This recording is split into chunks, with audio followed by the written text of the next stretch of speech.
እንደምናችሁ መቼም ስለ ሲቪል ሰርቪስ የብቃት ምዘና ፈተና ላወራ ስል ነው የምታዳምጡኝ። ኤኒዌይስ ዛሬ ማውራት የፈለኩት በማንኛውም ተቋም ውስጥ በስራ አመራር አካባቢ ለምትሰሩ ሰዎች የሚጠቅማችሁ ነው። ወደፊትም ደግሞ ስራ አመራር ለመሆን እንግዲህ ያው ሁላችሁም ጊዜ ጠበቃችሁ መሆናችሁ አይቀርም እና ስለ ማኔጅመንት ቲዮሪ ነው ማወራላችሁ። ማኔጅመንት ቲዮሪዎችን ማወቅ በሁሉም ፊልድ በሶሻል ሳይንስም ይሁን በኔቹራል ሳይንስም የተመረቃችሁና በስራ ዓለም ውስጥ ያላችሁ ሰዎች በጣም የሚጠቅማችሁ ነው፣ ስራን በአግባቡ ለመምራት ማለት ነው። ከየትኛው ቲዮሪ ቤስት ለእኔ እና ለተቋሙ ይጠቅማል ስራ ለመምራት እና ስራ እንዲከወን ለማድረግ ብላችሁ መወሰን እንድችሉና እየቀያየራችሁም ቲዮሪዎችን መስራት እንድችሉ የሚጠቅማችሁ ነው። እንግዲህ ማኔጅመንት ቲዮሪዎች ማለት ተቋማትን ለመምራት፣ ምርታማነትን ለማሻሻል፣ ሰራተኞችን ለማነቃቃት ፍሬምወርኮች ናቸው። በዋናነት በሁለት ከፍለን ነው የምናያቸው ማለት ነው። እንደ ሳይንሱ ከሆነ አንደኛው ምንድነው ሳይንቲፊክ ክላሲካል ቲዮሪ በሚባል ካታጎሪ ውስጥ ያሉ የስራ አመራር ጽንሰ ሀሳቦች ናቸው ያሉት ክላሲካል ቲዮሪ። ሁለተኛው ደግሞ በምን ውስጥ ያሉ መሰላችሁ?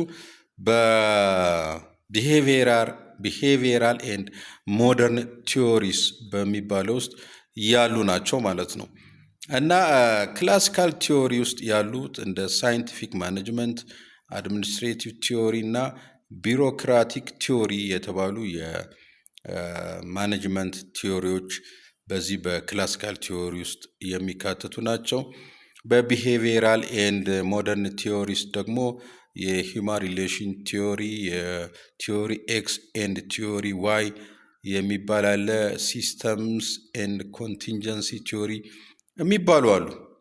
እና አሁን የክላሲካል ቲዮሪዎችን ስናይ ለእናንተ እንግዲህ በስራ አመራር ሂደታችሁ ውስጥ ጥሩ የሆነ ቶፕ ማኔጅመንት የሚያሰራችሁ ካለ የሚጠቅማችሁ በክላሲካል ቲዮሪ ውስጥ ያሉትን መርጣችሁ የምትጠቀሙ ከሆነ ሳይንቲፊክ ማኔጅመንት በፍሬድሪክ ቴይለር በልጽጎ ለረጅም ጊዜ ያው እንግዲህ ቲዮሪውን በማኔጅመንት ያው እንደ ጀማሪ የምትወስዱት ኮርስ ውስጥ አታጡትም። ያው ክላሲካል ቲዮሪ የመጀመሪያው ተጠቃሽ የሚሆነው ሳይንቲፊክ ማኔጅመንት የሚባለው ነው። በፍሬድሪክ ቴይለር የበለጸገው በስራ ስታንዳርዳይዜሽን፣ በታስክ ብሬክዳውንስ እና ኤፊሽንሲ ላይ ያተኮረ ቲዮሪ ነው።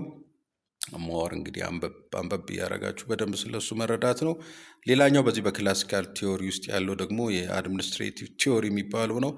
እሱም በሄነሪ ፋዮል የሚባል የማኔጅመንት ስኮላር ነው። በሱ የተፈጠረና የስራ አመራር ተግባራት ሞር አሁን እንግዲህ በብዛት የታወቁ ማንኛውም ማኔጅመንት ምሩቅ የሚያውቃቸው የስራ አመራር ተግባራት ተብሎ ፋንክሽንስ ኦፍ ማኔጅመንትን ያስተዋወቀው ነው። እንግዲህ እሱ ማን ነው? ሄነሪ ፋይል ነው። ፕላኒንግ ዋት አር ፋንክሽንስ ኦፍ ማኔጅመንት ተብላችሁ ስትጠየቁ ፕላኒንግ፣ ኦርጋናይዚንግ፣ ስታፊንግ፣ ኮንትሮሊንግ እያላችሁ የምትነግሩት እንግዲህ በሱ የተፈጠሩ ናቸው ማለት ነው። እንግዲህ ክላሲካል ቲዮሪ ውስጥ ያሉትን ዋና ዋና የማኔጅመንት ቲዮሪዎችን ነገርኳችሁ። በሚቀጥለው ደግሞ ሁለተኛው ካታጎሪ ቢሄቪየራል ኦር ሞደርን ቲዮሪስ የሚባሉት ናቸው። በዚህ ውስጥ ሂውማን ሪሌሽን ቲዮሪ የሚባለው አለ። በኢልተን ማዮ የተቀረጸ የማህበረሰብ ፍላጎቶችና የግለሰቦች አጽንኦት መስጠት ሰራተኞችን ያነቃቃል የሚል ቲዮሪ ነው። ሞር ዲቴል ብዙ ነገር አለው። ፎከስ የሚያደርገው ሞቲቬሽን ላይ ነው። ሞቲቬሽንን በደንብ ፕሪንሲፕሉን በመጠቀም ጥሩ የሞቲቬሽን ቲዮሪዎች አሉ። የነ ማስሎ ኒድ ኦፍ ሃይራርኪዎችም አሉ። ግን ለዚህ ለአሁኑ ወሬ እንደዚህ ሊሚትድ አድርጌያቸዋለሁ። ስለዚህ በቢሄቪየራል ኤንድ ሞደርን ቲዮሪ ውስጥ ልትጠቀሙ የሚገባችሁ አንዱ የኢልተን ማዮን በማህበረሰብ ፍላጎቶችና በግለሰቦች አጽንኦት መሰረት ሰራተኞችን በማነቃቃት እንዴት ውጤት ማምጣት እንደምችሉ ነው። አንብቡት። የኢልተን ማዮን የእሱን መጽሐፍ አንብቡት። ስለሱ ቲዮሪዎች የተጻፉትን አንብቡ። አፕሊኬሽኑን በደንብ ታያላችሁ እዛ ላይ ማለት ነው። ሌላኛው ደግሞ በቢሄቪየራል ኤንድ ሞደርን ቲዮሪ ውስጥ ደግሞ የምታገኙት ቲዮሪ ኤክስ ኤንድ ቲዮሪ ዋይ የሚባል አንድ ቲዮሪ አለ። በዳግላስ ማክግሪጎር የተተዋወቀ ነው። ይሄም ምንድን ነው? ቲዮሪው የሚሰራው በፔሲሚስቲክ ኤንድ ኦፕቲሚስቲክ ፔሲሚስቲክ ኤንድ ኦፕቲሚስቲክ አልተሳሳትኩም። ልክ እኔም ፔሲሚስቲክ ኤንድ ኦፕቲሚስቲክ ስል እና መቼም ሁለተኛ ቋንቋ ስለሆነ ነው ይቅርታ። እና በፔሲሚስቲክ ኤንድ ኦፕቲሚስቲክ የሰራተኞች መነቃቃት እይታዎች ላይ ሰፋ ጠበብ እያደረግን ማስተዳደር መቻል ማለት ነው። ፔሲሚስቲክ ስንል ምን ማለት ነው? ስራ አስኪያጆች ሰራተኞቻቸውን የሚያዩበት ሁለት የተለያየ እይታዎች እንግዲህ በዚህ በቲዮሪ ኤክስ ኤንድ ቲዮሪ ዋይ ውስጥ ፔሲሚስቲክ ኤንድ ኦፕቲሚስቲክ ኢምፕሎይስ አሉ ብሎ ለሁለት ከፍሎ ነው የሚያያቸው። እና ፔሲሚስቲክ ቪው ቲዮሪ ኤክስ የሚባል አለ። ቲዮሪ ኤክስን በመጠቀም ቲዮሪ ኤክስ ምንድን ነው? እዚህ ላይ አጽንኦት የሚሰጠው ኮር ቢሊፍስ ሰራተኞች በተፈጥሮ ሰነፍ፣ ስራ የሚጠሉ፣ ፍቃዳቸውን መስጠት የማይፈልጉ፣ ሪስፖንሲቢሊቲ መቀበል የማይፈልጉ ስለሆኑ የማኔጅመንት ስታይሎቻችሁ አውቶሪቴቲቭ፣ ስትሪክት ኤንድ ቁጥጥር የበዛበት ይሁን። ከፍተኛ ቁጥጥር በየጥቃቅን ነገሯ ሁሉ ዴልቭ እያደረጋችሁ ሰጥማችሁ እየገባችሁ ተከታተሏቸው። ሽልማትንና ቅጣትን እንደ ማትጊያ እየተጠቀማችሁ ማለት ነው። ተቆጣጠሯቸው ብሏል። እና የምታገኙት ውጤትም ሰራተኞች ለስራ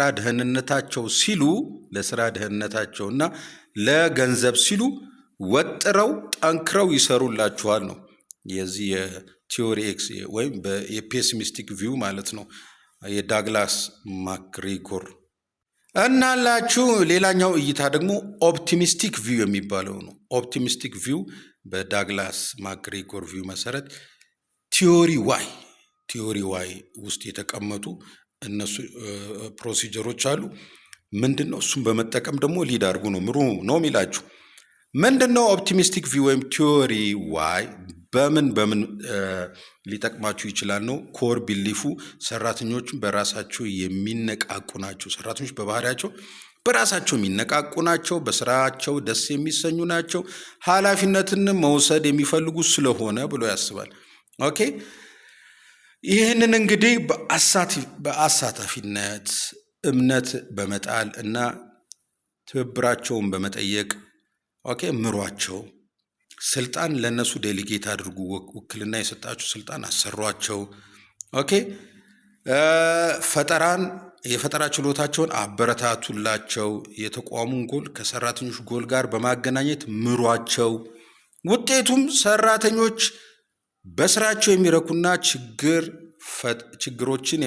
ችግሮችን በፈጠራ ችሎታቸው የሚፈቱ ይሆናሉ ነው እንግዲህ የሚለው ይህ ኦፕቲሚስቲክ ቪው ኦፍ ዳግላስ ማክግሪጎር ኦፕቲሚስቲክ ቪው ማለት ነው፣ ቲዮሪ ዋዩ ማለት ነው። ስለዚህ እንግዲህ በሌላ ጊዜ ስንት አይነት የስራ አመራር አይነቶች አሉ፣ የስራ አፈጻጸም አሰራር ስሌቶችን ቲዮሪዎችንም እናወራለን። ለዛሬ ያወራሁላችሁ ይሄ ነው።